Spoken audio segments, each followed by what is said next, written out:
सार्वजनीन प्राथमिक शिक्षा कौन by what is universalization of elementary education.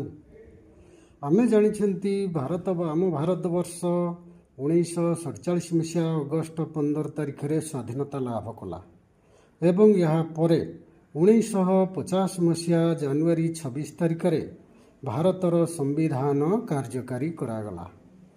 तबे ई भारतीय संविधान 46 आर्टिकल बा 46 धारारे लिपिबद्ध करा जाई अछि जे जाति धर्म वर्ण लिंग भाषा आंचलिकता इत्यादि निर्विशेष रे समस्त 6 ରୁ 14 वर्ष बयसर शिक्षार्थी माने प्राथमिक शिक्षा लाभ करिवे।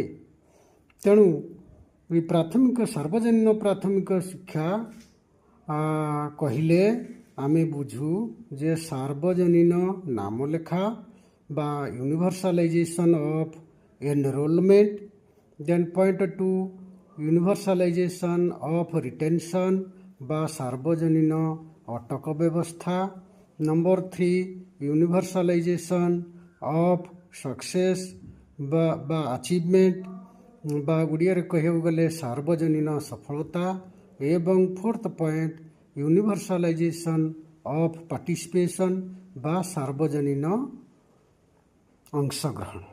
तबे ये 4 गोटी दिग जेतेबेले फुलफिल हुए सेतेबेले आमे कहि परिबा जे आम देशर प्राथमिक शिक्षा सार्वजनीन होई पारछि बा समस्त निकटरे बा समस्त परिवार समस्त 6 ରୁ 14 वर्ष बयसर शिक्षार्थी मान निकटरे पहुँची पारछि। धन्यवाद।